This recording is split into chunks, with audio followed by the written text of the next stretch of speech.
Fans, welcome to another edition of Pirate Classic Pregame with our head football coach, Steve Mooshagian. Coach Moose, how's it going? It's going great.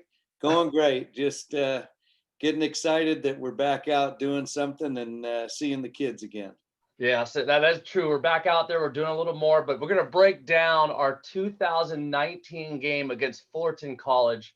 A little background with them.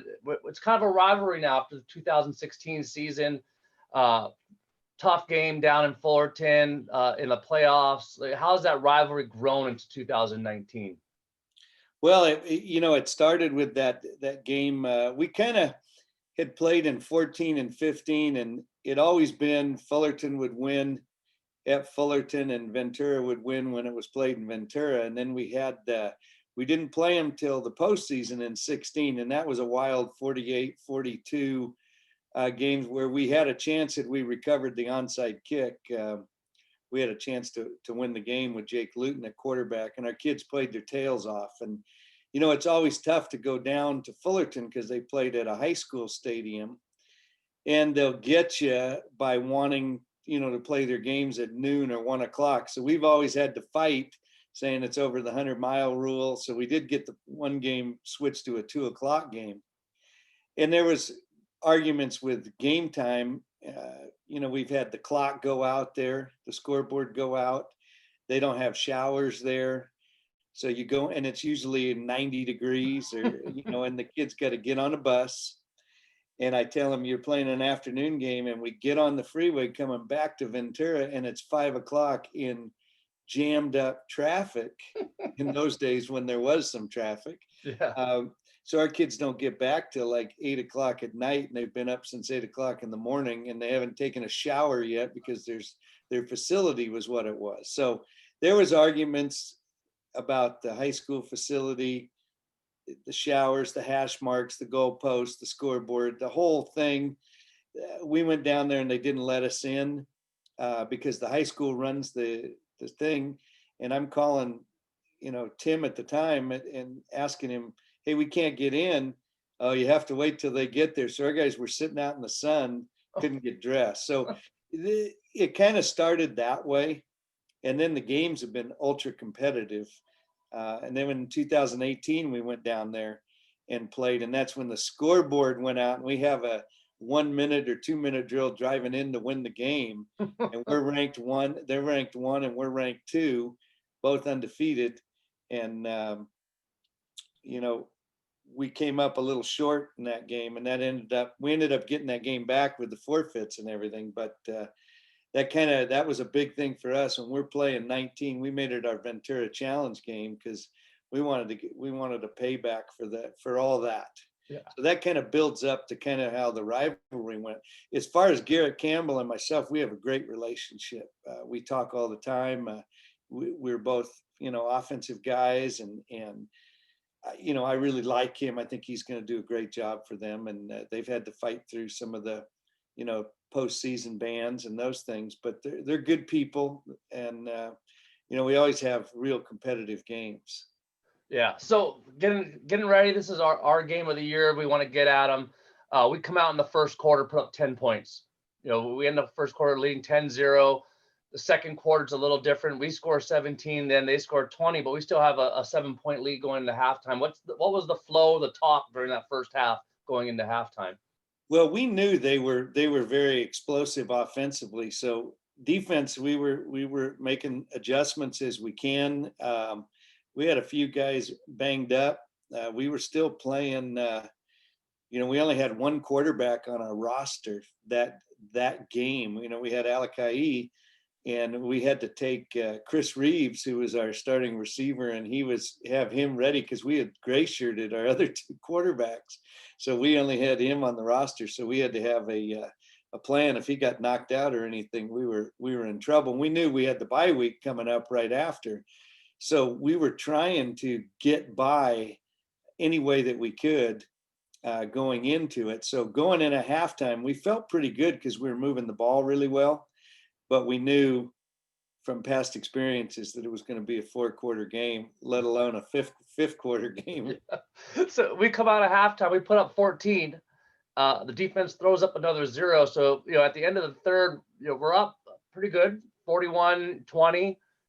How's that feeling then going into the fourth? You're up 3 scores. Game should be over. I can remember going up and down the sideline because I'd see guys snickering and talking, and I'd say, "Look, it's a 4-quarter game, man. It is a 4-quarter game." And I must have been a raging crazy man because I was just getting really upset and pissed off at some of the guys because they thought it was, we did it, we beat them, we're up big, let's blow them out, that type of mentality. And it just, that doesn't work at the community college level because those games, they go down to the wire. They can change in a couple, mishaps, and all of a sudden the game's, a dog race. Yeah. And like you said, the mishaps, the lack of focus, it sounds like Fullerton ties it, and we got to go to overtime.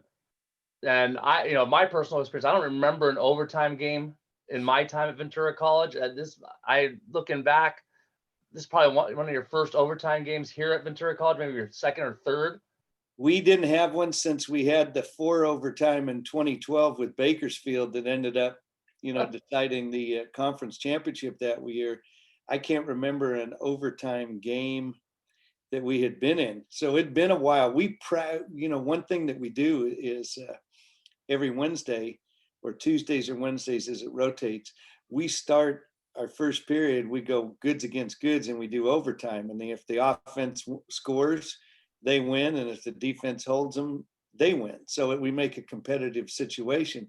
So we've been doing this for, the last 5 years and never get an overtime game. And sure enough, I'm not thinking there's going to be an overtime game. It's 41-20. And I just looked at I remember looking up at the scoreboard when it was 41-41. And I just, are you kidding me?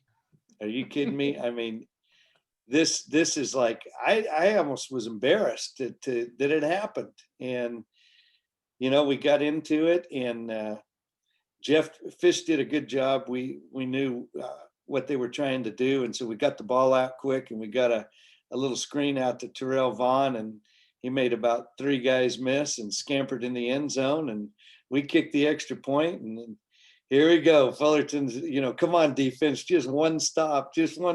And I think we got them to a 3rd down or a 4th down, and they went for it. 4th down play. And they score. Mm-hmm. So I'm thinking, what else is going to happen here? I mean, we're thinking all we got to do is hold them. We'll win the game, 48-41. And then sure enough, they score. So it's 48-47. Our guys are getting ready. We're talking offense over there and getting ready, not even thinking, the guy's automatic. And then all of a sudden the kick goes, and I think it hit the crossbar. Mm-hmm. It's like, what? We won the game? And everybody goes crazy. I don't even think our kids knew exactly how to react. They just took off running.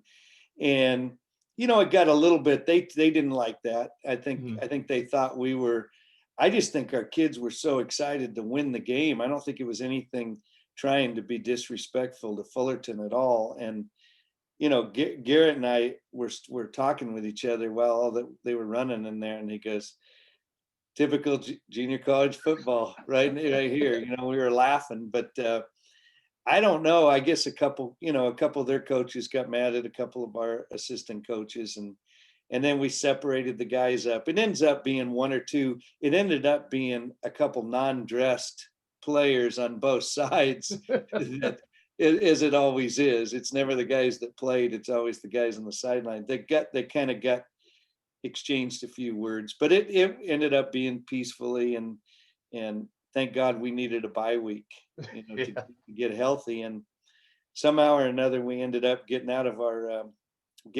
the preseason 4-1, where their only loss was to number 1 Saddleback. So I kind of felt we were in pretty good. If we got through the bye week, if we could get by Fullerton and get through the bye week and get healthy, I thought we'd, make a run for the conference championship and get a chance to go back to the playoffs, or at least worst case scenario, host the bowl game. Yeah. So when we look back at this game, Ali Ewan, he's, we've had a line of quarterbacks. And this game, he goes out there for 493 total yards, 481 in the air, breaking 2 records held by Jake Luton, who's in the NFL now. Was this kind of a coming out game for him? Because until we got to this game, he'd been more the runner. Dino's the passer. Yes, without a doubt. And I remember looking at it and going, wow. It was like he just came of age. He hadn't played in a year either. And I think it took him a few games. He didn't really start the first 2 games, got to play a little bit. And then game 3, he got a chance to play. And I really believe that was just kind of where everything was clicking for him. And the receivers played really well, and we ran the ball well, which it was just one of our best offensive performances of the year, without a doubt. And I just thought to myself, well, now we're definitely going to have a quarterback controversy with Dino. Dino's supposed to be back for the conference opener at Bakersfield, and we're just looking at myself. I go, it figures. Here we go again. We've been through with the Constantine Town and those kind of things. So it was, and Doman and Vandercheck the year before. So I said, well, maybe this is just us. We're going to play with that's just what we do. We play with 2 quarterbacks all the time. So no, Alakai had a great game. Shoot, he could probably will get recruited just if they just watch that game just alone. And yeah. There are some Division I schools that are on him right now. So hopefully good things will happen for him, but this was definitely his coming out party. Yeah. So, well, what a great game to get ready for our last 3 weeks of Pirate Classics against a rival, all kinds of drama. Thanks again for coming on the show. Fans, remember, Saturday night, 6 p.m. on the Crown Plaza VC Sports Network. You can relive the excitement, and make sure you watch through the end credits, because there's action going on until the camera turns off. I think I'm going to go get some Tums or Rolaids right now. Just thinking about it makes me nervous. I'll definitely have some aside when I have to watch this. I might turn it off when it's 41-20. That might be it. Who knows? So, Coach, thanks again for coming on. We'll see you next week for pregame. 3 more weeks of football season for the fall, and then hopefully our real season starting in February. Yeah, I'm looking forward to it. Our kids are looking forward to it. And, it's just exciting times. And this will be a great memory to look back upon. In fact, the next 3 weeks after are just some unbelievable games that we'll get to share and bring back the glory of Pirate football. Okay. Thanks again, fans. Thanks for watching, and we'll see you Saturday night. Thank you.